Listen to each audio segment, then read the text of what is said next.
Okay, here's a weird analogy about pivot chords that just came to mind. I don't know if this is even appropriate, but I'm just going to tell the story anyway. So, at one point when I was in graduate school, uh, my teacher hired me. So, my teacher was taking care of a composer who is a well known composer whose name I won't mention, but she was in a nursing home and she had dementia. She didn't really know a lot of what was going on at the time. But we lived in Baltimore and she was in New York. And they wanted to get her closer to where he lived, my teacher, because he was in charge of her estate and taking care of her. So he wanted to get her closer, but she didn't want to leave New York. Uh, so this is really kind of terrible. But I gotta continue now.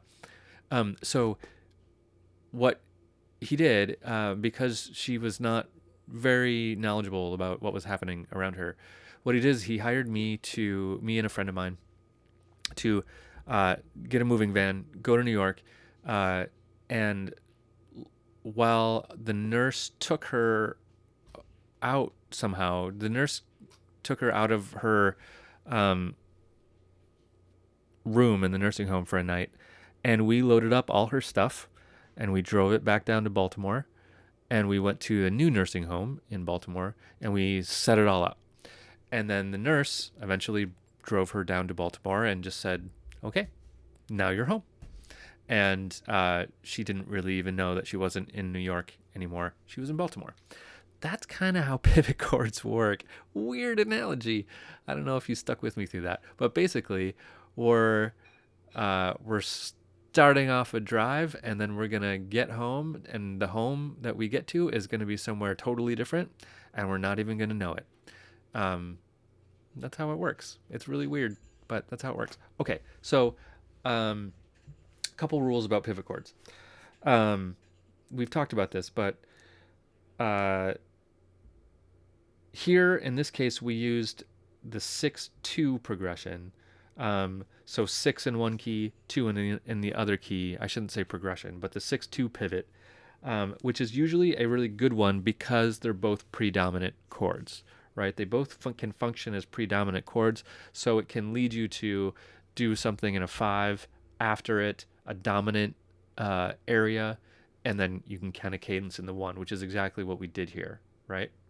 So we did 5, diminished, 1. Like I said before, using the pivot of 1 and 4, 1 in the first key and 4 in the other key, it's not a very strong one. It's just really hard to convince somebody that the new tonic is home. The home has changed because it didn't really change that much. So that's harder to get away with.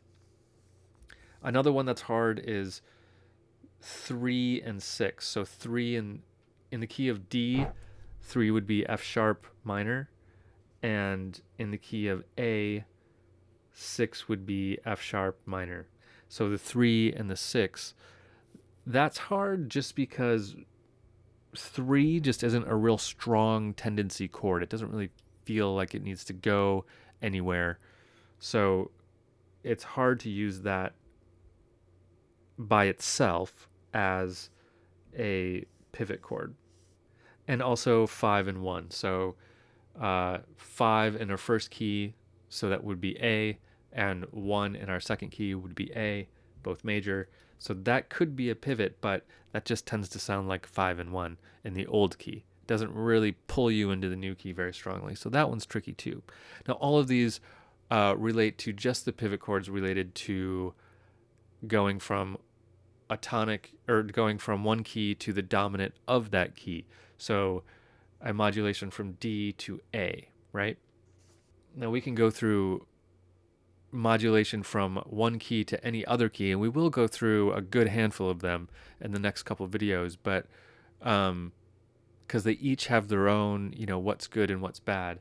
But generally speaking, when you're modulating from a one key to the dominant of that key, so you're modulating up a fifth, the 6-2 pivot motion is generally speaking, the smoothest way to go. So, something to keep in mind about that. Okay, that being said, let's look at a different pattern. So let's look at if we were in a minor key and we were modulating to its relative major. How could we do that with a pivot chord?